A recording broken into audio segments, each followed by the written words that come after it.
देखिए, हमारी सरकार और हमारे प्रधानमंत्री निश्चित रूप से मानते हैं कि महिलाओं और युवाओं के नेतृत्व में ही ये देश आगे बढ़ेगा और उस दृष्टि से ये जो हमारी युवा पीढ़ी है इसको प्रधानमंत्री जी अमृत पीढ़ी कहते हैं।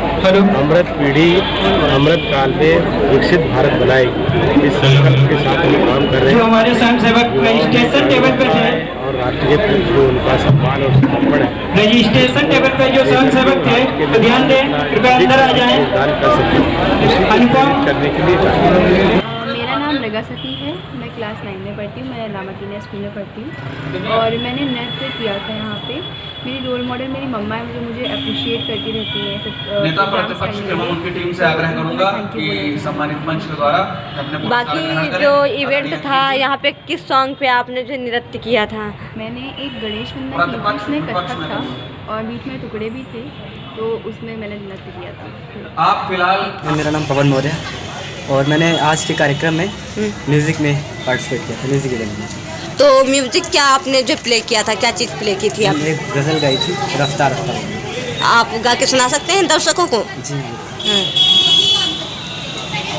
रफ्ता रफ्ता वो मेरी हस्ती का सामा हो गए, पहले जा फिर जाने जा, पहले जा फिर जाने जा, फिर जान जाना हो गए, रफ्ता रफ्ता वो मेरी हस्ती का सामा हो गए, दिन ब दिन बढ़ती गई इस हुस्न की रानाइयाँ, दिन ब दिन बढ़ती गई इस हुस्न की रानाइयाँ, पहले दिल फिर दिलरुबा, पहले दिल फिर दिलरुबा, फिर दिल के पीछे बैठे हुए पंक्ति में बैठे हुए हमारे सभी युवा साथियों से आग्रह करता हूँ कि कृपया आगे आ जाइए।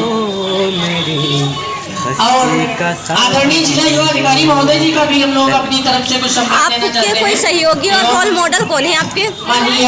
सबसे सीखने को मिलता है, मतलब मोटिवेट करते रहते हैं। और आपका सहयोगी कौन है? बाकी तबले पे हिमांशु अदा का साथ रहता है और बाकी वैसे मेरे पिताजी संगीत से काफ़ी रुचि रखते हैं, तो उन्हीं के द्वारा मुझे रुचि उन्हीं के द्वारा मिली संगीत में। तो आपको क्या संगीत इंडस्ट्री में ही, सिंगिंग इंडस्ट्री में ही अपना कैरियर बनाना है? जी हाँ। तो आगे का फ्यूचर प्लान क्या है आपका? मैम वैसे तो सर के द्वारा गाइडेंस मिलता है कि आगे रियलिटी शोज़ में पार्टिसिपेट करो, देखो जैसे इंडियन आइडल है, सारे कामा वगैरह, तो अभी अब सभी पीछे बैठे डिजिटल तकनीक का बहुत ही शोरों से दबदबा है पूरे विश्व में, तो डिजिटल तकनीक प्लेटफॉर्म पे कोई आपने कुछ सोचा है डिजिटल के बारे में? ये तो मैंने नहीं सोचा क्योंकि अभी मेरा नाम निखिल कश्यप है, मैंने भारतीय लोक नृत्य में पार्टिसिपेट किया और इससे भी हमने किया। तो बाकी आपको आगे फ्यूचर में क्या करना है? यही करना है, जो भारतीय लोक नृत्य में आगे बढ़ना है, उसमें करियर बनाना है। तो फ्यूचर प्लानिंग कोई है आपकी? वैसे तो सरकारी जॉब की थी, अब उसकी रहने ही गई है, अब अपनी हम यही भारतीय लोक नृत्य में ही अपनी फ्यूचर बनाएंगे। बहुत अच्छा लगा, बहुत कुछ सीखने को मिला, यहाँ पे बहुत सारी जानकारियाँ मिली, बहुत अच्छा लगा। बाकी आपको फ्यूचर में क्या करना है आगे? बाकी फ्यूचर में मुझे और पढ़ाई करनी है और अपनी कंट्री को आगे बढ़ाना है, अपनी कंट्री की इकोनॉमी में हेल्प करना है। बाकी आपने जो केंद्रीय गृह राज्य मंत्री है उनके अभिवादन से आपने क्या प्रेरणा ली? यही कि हमें वोकल फॉर लोकल में हेल्प करनी चाहिए, हमें ज़्यादा से ज़्यादा हमारे आसपास की दुकानों से ख़रीदना चाहिए, हमें खुद की अपनी कंट्री की बनी हुई चीज़ों का यूज़ करना चाहिए। यही कि वोकल फॉर लोकल, अपनी बनाई हुई चीज़ों को खरीदिए, ज़्यादा से ज़्यादा अपने कंट्री को जानिए, अपनी कंट्री की एजुकेशन में हेल्प करिए, बढ़ाइए। ने अध्यक्षता संभाली सदन की। मेरे को बड़ा अच्छा लगा कि जो इतनी कम एज में मुझे इतना बड़ा प्रोग्राम अटेंड करने को मौका मिला। मैं अध्यक्ष थी और बड़ा अच्छा लगा कि युवा संसद में कैसे प्रोग्राम्स होते हैं।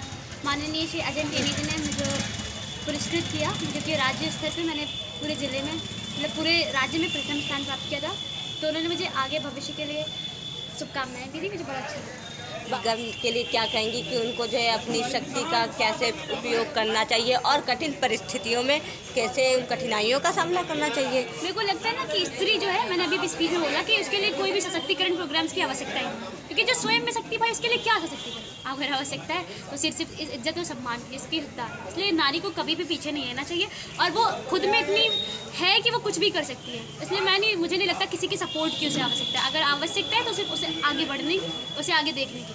आपको ऐसा क्यों लगता है कि सशक्तिकरण की आवश्यकता नहीं है? मैम, जो स्वयं में शक्ति है उसके लिए क्या सशक्तिकरण लाएंगे आप? अगर आवश्यकता है तो आप मुझे इज्जत दीजिए, उसे सम्मान दीजिए जिसकी हकदार है। अगर आवश्यकता है तो सिर्फ और सिर्फ पुरुष प्रथा मानसिकता से ऊपर उठकर। लेकिन सम्मान तो किसी मानव का होता नहीं है, उसकी जो पद होता है उसका होता है। ठीक है, आप पद की बात करती हैं। इस सृष्टि का निर्माण किसने किया? जो शक्ति है वो सबसे बड़ी शक्ति है। आप किसी भी चीज़ में यूज़ करते हैं, किसी भी अगर पूजा भी करते हैं तो सबसे पहले हमारी माता श्री का नाम है, माँ का नाम है, तो वो आवश्यकता है। आजकल क्या हो रहा है कि हम पुरुष को इतना आगे बढ़ा रहे हैं, फिर महिलाओं को इतना ज़्यादा आगे बढ़ा रहे हैं कि पुरुष पीछे रह जाए। नहीं, बराबरी का पुरुष कोई किसी को कहीं नहीं बढ़ाता है। हाँ, जिसको जो करना है वो स्वयं से करता है। लेकिन आप देख रही हैं आजकल रोज अत्याचार देखते हैं, न्यूज़ भी हेडलाइंस पढ़िए आप, कहीं ना कहीं भ्रष्टाचार हो रहा होता है। मतलब आज भी हम इतना डेवलप हो गए, तभी आप घरों में जाइए उनके साथ हिंसा। लेकिन हाँ, है जिम्मेदार। मैं मानती हूँ कि महिलाओं को भी वो नहीं है कि सर्व शिक्षा अभियान चला रहे हैं कि पढ़ो नारी और बढ़ो नारी।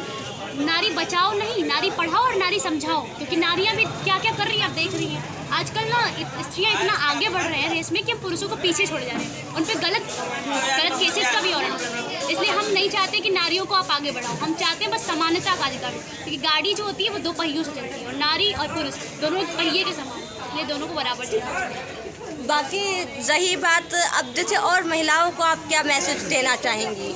मैं बस यही कहूँगी कि आप देश के निर्माण में आगे चलते जाइए, बढ़ते जाइए, बस समानता मांगिए, आगे बढ़ने की कोशिश मत करिए, बस समानता मांगिए, क्योंकि जब समानता रूप से कार्य करेंगे तो देश का भविष्य और देश का निर्माण अवश्य संभव। क्या समानता से महिलाएं अपना भविष्य बना पाएंगी? बिल्कुल बना पाएंगी। कैसे?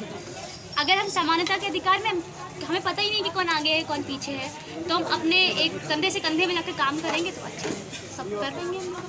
बाकी एक चीज़ मैं और कहना चाहूँगी कि कुछ महिलाएं, एक महिला से मैंने बात की तो उन्होंने कहा कि महिलाएं अपने आप को स्टैंड नहीं कर पाती हैं, इस वजह से उनको जो समाज में उनको वो सम्मान नहीं मिल पाता है। अब आप देख रहे हैं कि पिछले इतने चलते हुए सालों से महिलाओं की बुद्धि जब भ्रष्ट कर दी गई, उन्हें इतना नहीं मैडम, जैसे बुद्धि भ्रष्ट करने की तो कोई बात नहीं, कोई किसी की बुद्धि नहीं भ्रष्ट करता है। आप अगर घर पे चलिए, आप तो यहाँ पे आई हैं, आप समाचार हमसे ले रही हैं, अगर आप घर पे होती आपके साथ अन्याय हो रहा होता क्या आप आगे बढ़ पाती? ऐसा कुछ नहीं।